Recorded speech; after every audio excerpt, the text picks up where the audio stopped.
My strategy is try not to go shopping until Monday, that way I spend less money. The follow-up being, damn, I wanted that. Yeah, it's good, it's good. I was hoping the strategy of going to a bunch of cons and therefore I buy less art would work. It did not work. I have 36 prints that are just sitting in a drawer. Same, exactly 36 prints. Yeah. Bullshit. Maybe it was 4.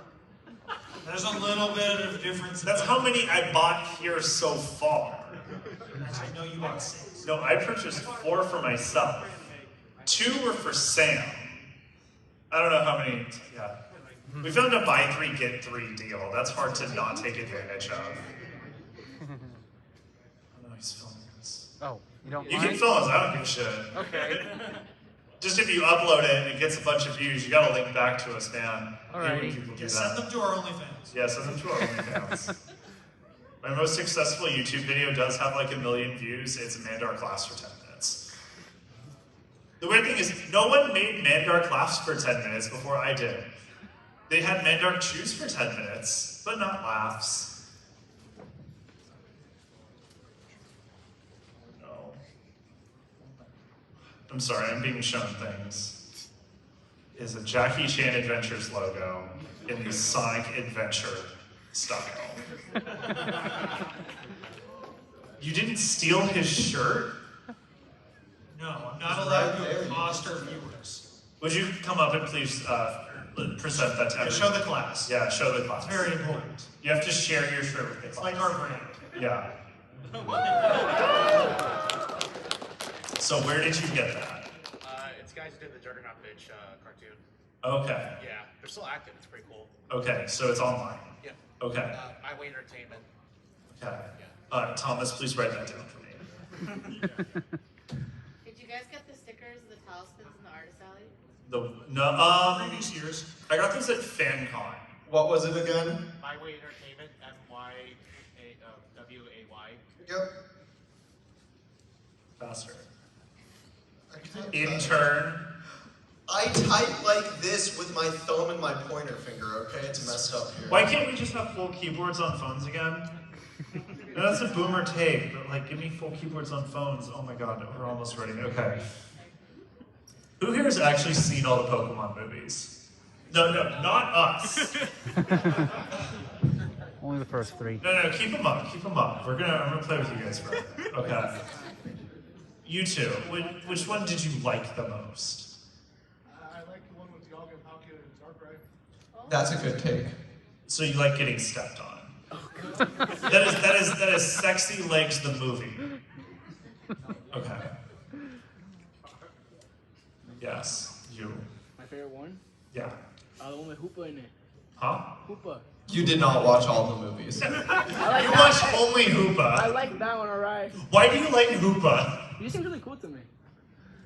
I mean, to be fair, Hoopa can do anything. Yeah. Meowth does smoke a bong in that one. Dude, Meow's based. Okay, 3 of you have your hands up over there with the least favorite, 4 of you. Least favorite Pokemon movie from each of the 4 of you. Anything that came out after the movie 2000. So, all but 2. Boomer take. Yeah, All but Boomer 2. take. I can't decide between these 22 movies. Probably the most recent one, because that's the one I remember. That's vague. What is the most recent one at this point? That is Secrets of the Jungle. No, it's not good. Pokemon movie. Yeah. What are you talking about? Pokemon movies are great.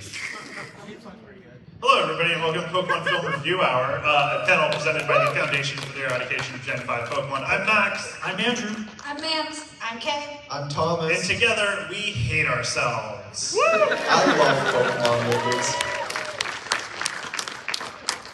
We know. Did you hear? Yeah. Yeah. I love Pokemon It's his fault we're movies. doing this panel. Blame him. So this panel existed, Fanime' 2018. It was a 2-hour panel. I bailed on it, because I'm a professional. In this case, bailed means I got a job in Colorado and pieced the fuck out. And that's what happens when you have a job in Colorado. You're not going to come to California for an anime convention. Who would ever travel out of state to present at an anime convention, like going to, I don't know, Seattle? maybe we should get started now. Okay, who was doing the first movie? All right. No? No. Okay, well, I guess maybe we shouldn't talk about the first movie because, I mean, it's great, nostalgia's fantastic, but it did have some problems like Upstein's Dragonite. But we'll leave it on its peak of nostalgia and talk about some other ones. Did anyone do something adjacent? I mean, I've got Mewtwo. Okay. There we go. Alright guys, we're gonna start with Mewtwo Returns. Does it have anything to do with the cat returns? Unfortunately, no. Okay, so no one wants to fuck me too. So, unfortunately, this movie starts with a 5-minute summary of the first movie, which is not a good look. But you know what? I did like seeing this again.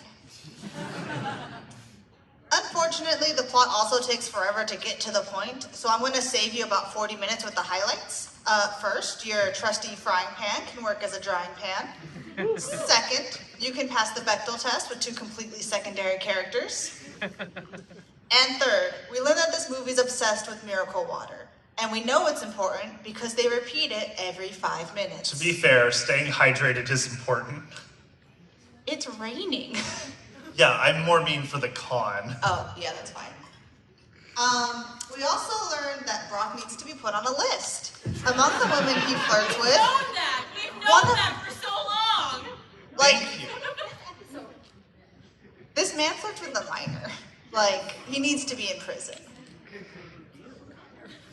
I also It depends on like what country. Let's move on.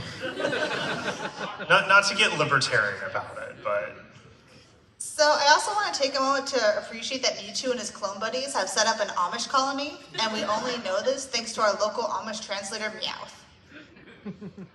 Via our translator, we get a whole philosophy YouTube presentation from Mewtwo about the nature of life and existence. And like any sanctimonious YouTuber, he goes right into the Jesus allegory. Ash rushes into the comments to get in the way, but it's not very effective. Normal against steel does not work. And so after Mewtwo gets totally roasted in chat, Ash tries to solve the problem by just, throwing him into a lake. Moral of the story, drown on live streaming Pokemon, and you get underground utopia. What a good movie. What?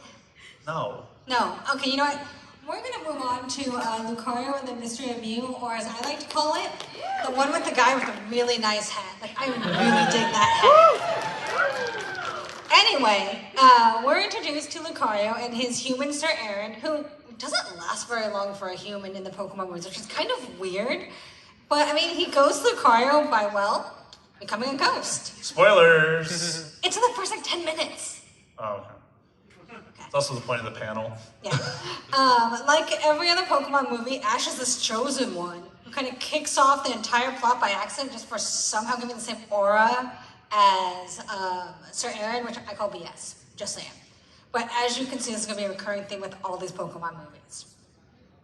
While this whole Lucario thing is going on, Pikachu gets kidnapped by Mew, who is honestly like the cutest kidnapper I've ever seen. I would be okay getting kidnapped by Mew. Just saying. Also, this is the movie of flashbacks. Even this little leaf triggers a flashback. Come on, it's so overused. Lucario, get over yourself. But a movie kind of runs out of ideas when you get sucked up by a random blob and Mew does not give a single fuck or want to help. So, but it's okay, it's fine. Everything gets resolved by the sacrifice of Lucario, which results in this kind of weirdly charged ending. I'm not sure I'm okay with this. But you shouldn't be feeding your dog chocolate, even if he's already dead. Yeah, feed them something responsible, like grapes. I love that movie. All right, anyways, I went and watched Pokemon Destiny Deoxys, and this one starts off real political, real fast. Wait. You made a political section? Yes. That's normally my job. I know. Can't let you do it every time. Because Rayquaza does not support immigration for aliens. Because as soon as they cross the border, he opens up with a hyper beam. And Rayquaza, thinking he's finished his job, goes off to his Trump rally or whatever. But luckily, Deoxys knows recover. Only it's a really slow recovery that takes 10 years. So we fast forward 10 years, and we cut to our main locale of the movie, La Rue City, City of the Future.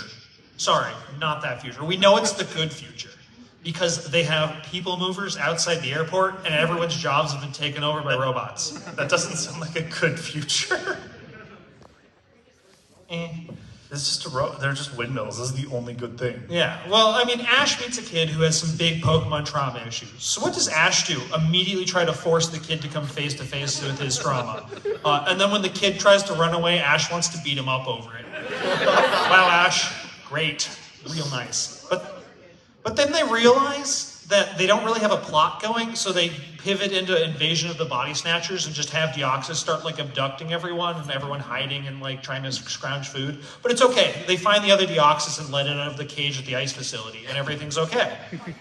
But then Rayquaza shows up because the movie's not done yet and he needs to finish the job this time. But unfortunately, the robot and AI were trained by edgy 16-year-olds, so the robot police start going absolutely crazy. Deoxys decides to save Rayquaza, and Rayquaza is like, oh, maybe these aliens aren't so bad. So he finally learns to go eat the rich people instead. I'm pretty sure there was one person who wooed the ice agents. We know who you are. Next movie. Yeah! You're all looking at me. It's yours, Max. Yeah, we gave you the 5th gen movies because we know how much you love them. That's why you named the panel group not 5th gen Pokemon. No, you can't escape this. You know, if you do, I'll just say good things about the Oh movies. shit, that's a good point. So, Kieran with the sword of inadequacy. I should probably get a mic. This starts with Kieran playing a great game with his friends called Who Can Kick My Ass the Hardest. And it ends with all of them tying for the win. Keldeo, though, sorry, not Kieran, Keldeo, jeez. It's okay, they're all the same, they're not Pokemon. Keldeo then, he thinks fights are like golf, so that means I've won. So I'm going to challenge Kieran to a fight.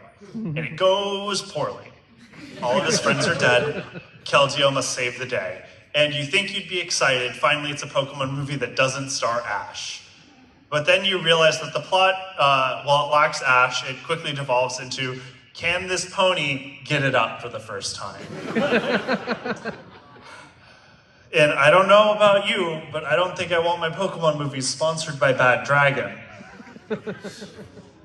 And I kind of miss Ash. Ooh, can I talk about a movie now?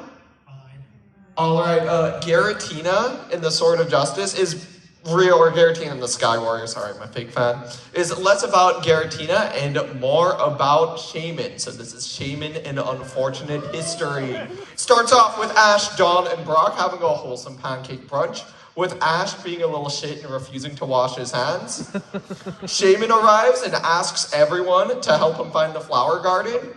Well, less like asking and more like annoying them until they say yes. Just like you didn't ask to use that photo of my garden? I didn't ask. It's also like how I joined the panel group, so. It is. On their way through Poke Norway to find the flower garden, they face many challenges, such as giant legendary snake. Thankfully, they are saved by your average geology professor, but pursued by his edgy friend. Is the geologist here? No, the geologist isn't here. So anyways, the guy on the right, the villain, Zero, he's like this edgy guy who had a digital life before it was cool. Yeah, it's never cool. It's never been cool. Do you have a digital life? Regardless of what my friends have to say, they fly in the flower garden, but it's not that easy as evil digital wife man hacks the glacier and causes an ecological disaster. Thankfully, they're able to stop it with the help from Inverse Snake, Mamoswine, and Regidaddy. I mean Regigigas. Shaman fucks off. That's the end of the movie, 8 out of 10. I made this slide myself. Oh. We're giving these reviews now. Yeah, all of these movies are good, and we need them to know how good they are. I kind of wish I did put reviews in, because I would have put in like so many ones. Like that one. Yeah, let's go back. 0 out of 10, 0 out of 10, 0 out of 10, 0 out of 10. I'll give it a 1. I didn't die. 8 out of 10. So, Check my letterboxd. we're gonna go into Pokemon 2000, The Power of One. Yes. Yeah, even hat guys into this. Finally, the one movie we're gonna talk about you're happy about. So, like in real life, the bad guy is a rich boy TCG collector. He gets bored, I guess, and decides to start a territory war for funsies. Like any proper capitalist, he makes everyone else fight his war for him. So like in this case, it's all the legendary birds. The only one who can stop him, a prophesized 10-year-old. Though, I guess the prophecy kind of leaves out that Pikachu does literally all the work the whole time. So, while Pikachu's out saving the world, we actually have women talk to each other.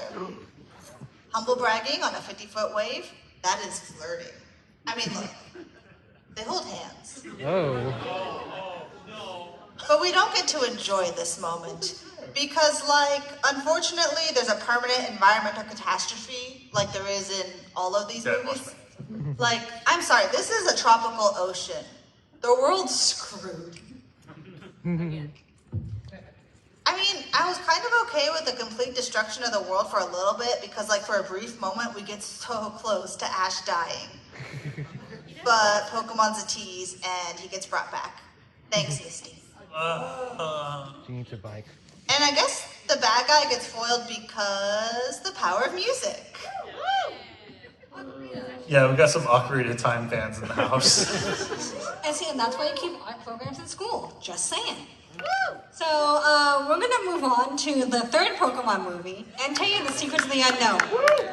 I love the applause meter dies down the older the movie Well, is. because this was still back when Pokemon was good, in the first few seasons, so... It was good. I said first few seasons. We were all on the nostalgia wave right now. So we're gonna start with some family friends in the Catchums and Professor O. So here's the important part to remember for this movie. Molly's mom over there on the side, we don't really care. She doesn't show up again. She's just a few scenes done. Her dad, however, was kind of lost to gang violence. So like any millennial kid, she Googles how to get a daddy, but the results are a little less than desired. So... You mean exactly like you expect? Yeah, basically. But you know what, it kind of works out for... Oh, that's the wrong daddies. That's the right daddies.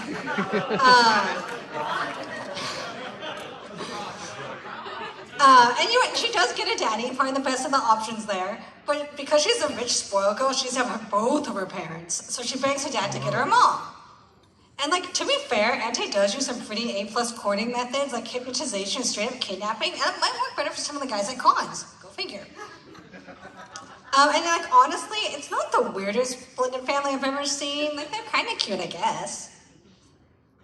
Now, Ash, the problem here is he's got that rich kid, he doesn't have rich kid privilege, but he's just a spoiled brat who hates sharing and gets everything he wants, because of course he does. So, he just destroys the heart and wishes of Molly and straight up Mufasa's Entei. I guess as you do. Damn it, Ash. Alright, the next movie we've got is Jirachi the Wishmaker. Sorry, not that wish granter, this one. There we go. And in this movie, they finally decide Ash has had enough of being the chosen one, so they let Max here be the chosen one. Only he gets to be friends with Jirachi and make wishes. And would you like to guess the only wish he makes in the entire movie? Was it to give anime convention panels? No, it was to get some free candy. Hell yeah. Which Jirachi just stole. It didn't even... I'm gonna get it from strangers in a van. I think they were in a van during the wish too, so... Ooh. They were. Alright, but that classy good guy that we thought was a really good guy because he gave them Jirachi, well, it turns out he's actually the bad guy, and he's trying to use wish energy to power his machine to revive Groudon, instead of just wishing for Groudon. Come on, guys.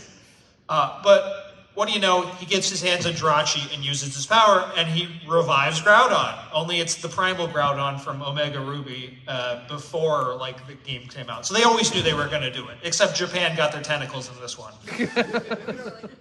And the bad guy's still bad, but he goes and helps the good guys once it sucks up his girlfriend. And then to stop it, they just send it into space to explode. So not a great movie. Especially when 5 minutes of runtime was them just on this still image going doo-doo-doo-doo-doo, just trying to sing. Come on, guys. That's a banger. I get budget cuts, but this is ridiculous.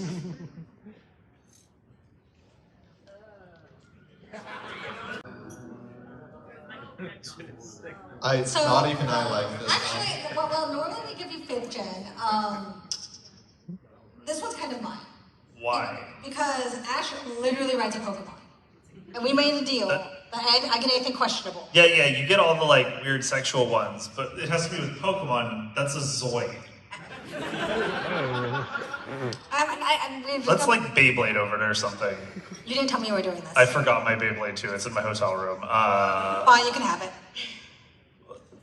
Though the winner doesn't have to do the movie. Well, I That's make an how it executive works. decision. You have to deal with it now. So next we have Genesect, The Legend Awakens. An absolutely thrilling Pokemon movie that everyone was happy to be involved in. Genesect, so first off, the Genesects are fucking colonizers.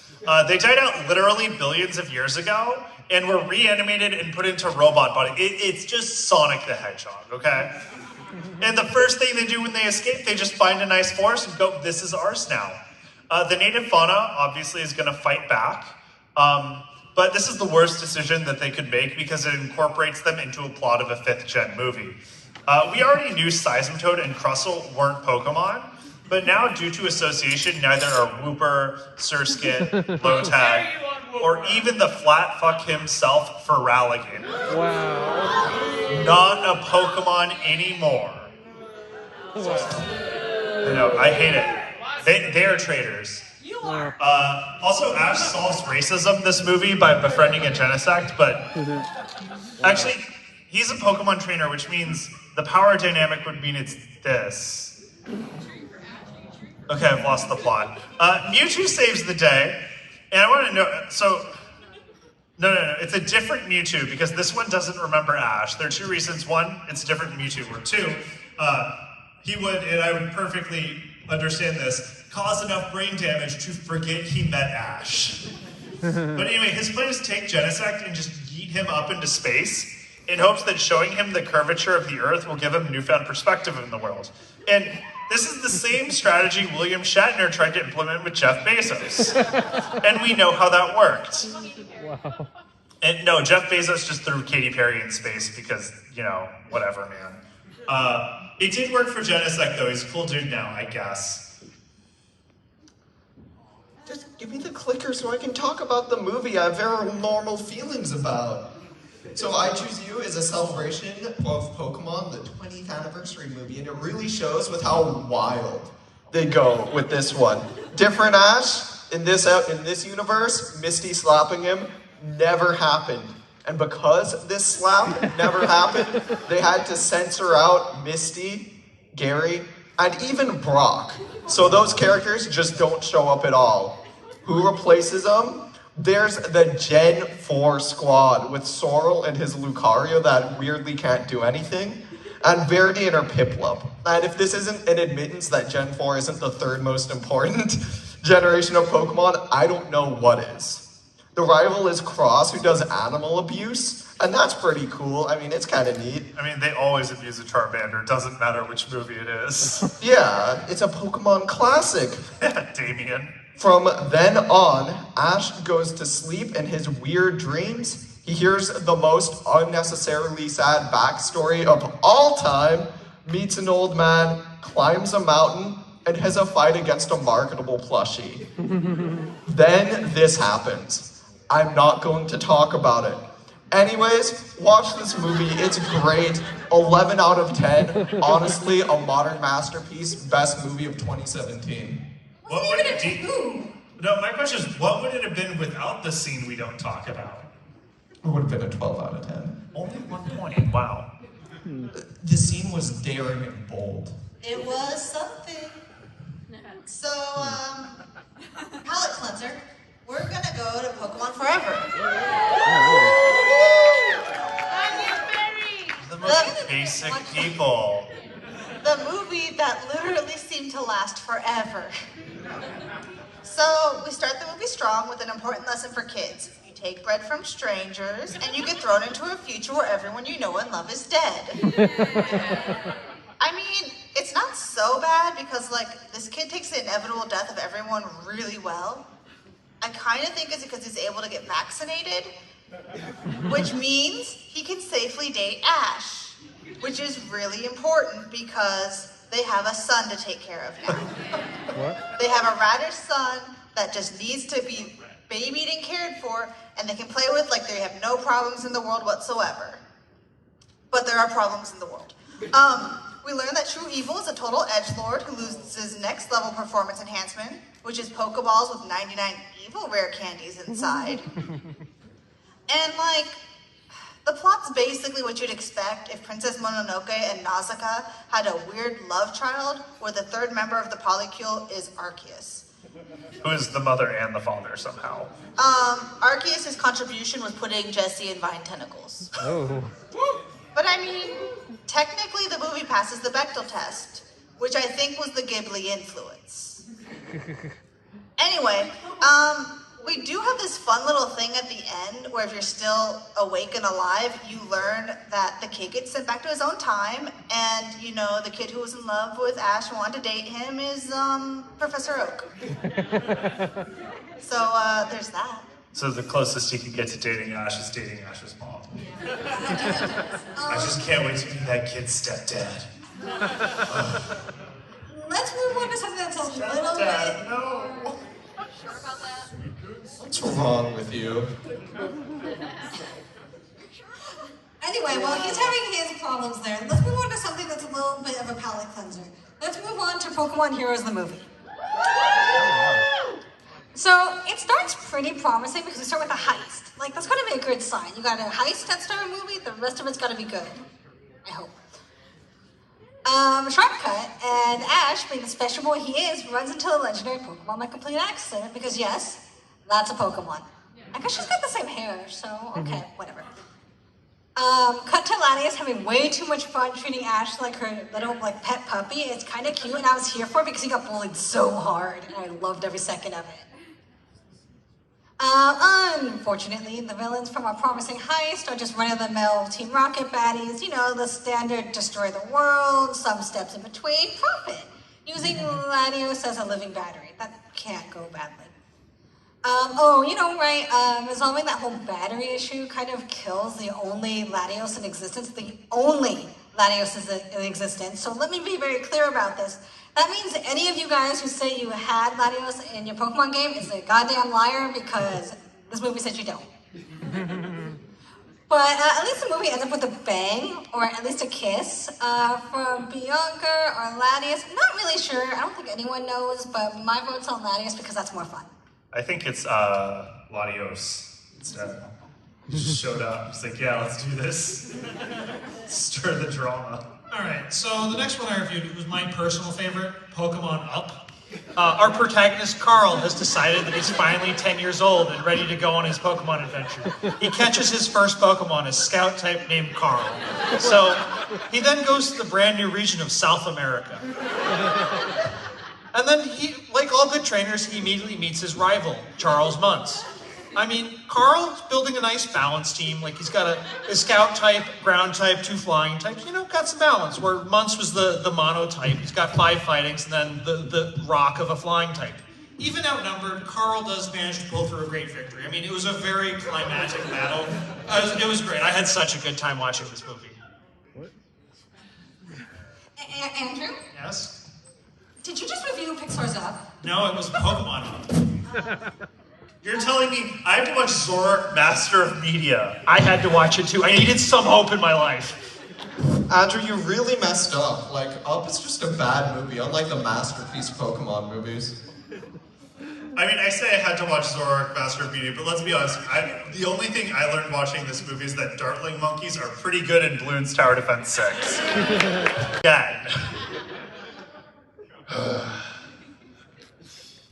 Zork is all about some guy who made a demonic pact, gave him the power to see the future, and used it to create a fascist media company. You know, instead of saving the world. The problem is, Celady's coming back to collect on her debts. He doesn't want to pay her back, so he just does a Brazil to the rainforest. Zork then gets released in town and is shown a hologram of his child in distress to make it go feral. This allows our villain to create an unhinged narrative about it, how it's unsafe in cities, so he can get everyone to stay inside and vote And now with everybody, in their homes and afraid, Kodai could just roam the streets and hunt for Celebi. I don't get this. It's so weird. So anyway, he finds Celebi. And it turns out if you hurt Celebi, it works kind of like creating the water of life in Dune. But when he drinks it, he creates the wrong golden path and is ultimately defeated by Ash and his friends, who force him to confess his crimes on television, something that presumably solved all of their problems.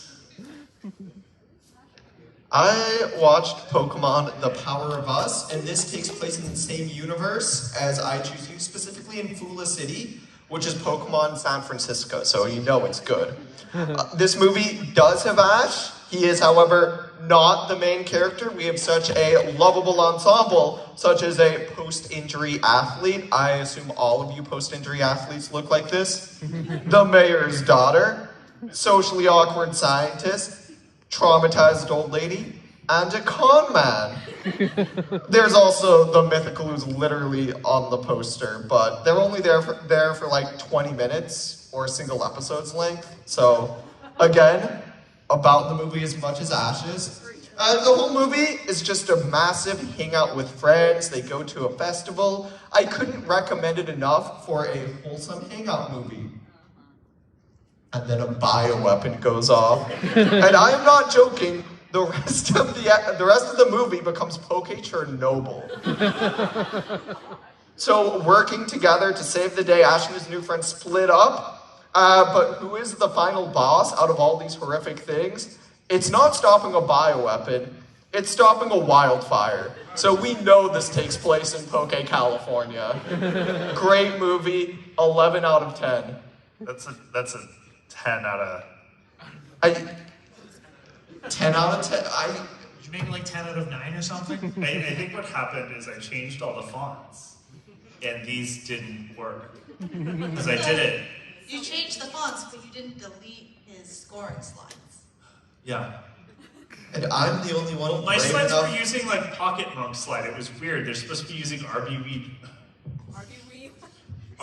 what? No, I don't even remember. So to save Max's pride, we're gonna move on. I don't have any. Pokemon Ranger and the Temple of the Sea. No, you're all right. It is the greatest Pokemon movie. So by the time we've gotten to this point, we're kind of mad-libsing our villains now.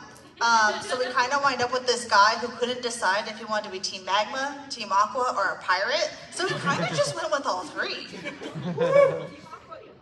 We also get like this really messy plot that's kind of a jumble, but they do pass the Bechdel test, and there's more than 2 women in the whole movie.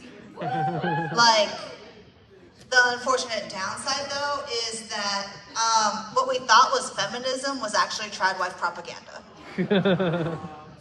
But I mean, it's at least accurate by having May being a completeful, neglectful parent. So this really should have been the sign the movie was going downhill, because Ash doesn't even die in it. Like, he becomes Goku and saves the day with the power of the Chaos Emeralds. Which, coincidentally, means that one of the panelists loved it. And I did not take this out of Thomas, what the hell? It's taken out of context. No, it wasn't. I did like the movie. I know we're roasting Thomas for his terrible takes, but I just need to be clear. You didn't mention the best part of the movie. Which was? When we watched it, Henry Kissinger died.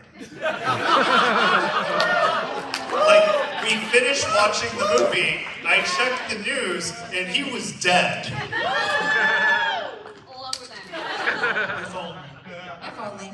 I'll take, of the two, I'd rather Kissinger die, I'm gonna be honest. Okay. So we're gonna move on to Disney's The Legend of Coco. What? So like this movie is what happens when Pokemon just gets so arrogant that they don't think that Disney will file a copyright lawsuit for Tarzan or the Blue People Avatar, because they own both of them. This movie just squashed them together and said, you know what? Let's go. We could totally make this work. And somehow they got away with it. Like, these screenshots are absolutely straight up from the movie and not from me photoshopping stuff, I swear. All right, and then I got to talk about Pokemon The Rise of Darkrai.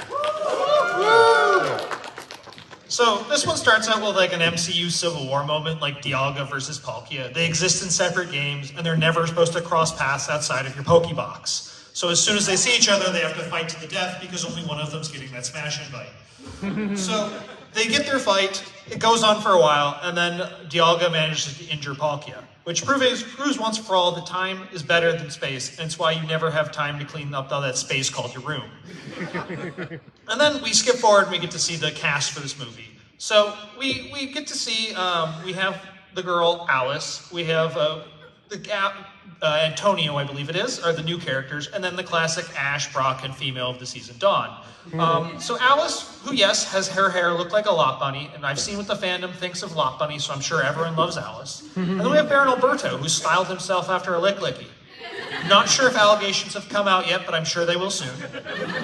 And then we have Tonio, who styles himself after an Electrode once it used self-destruct.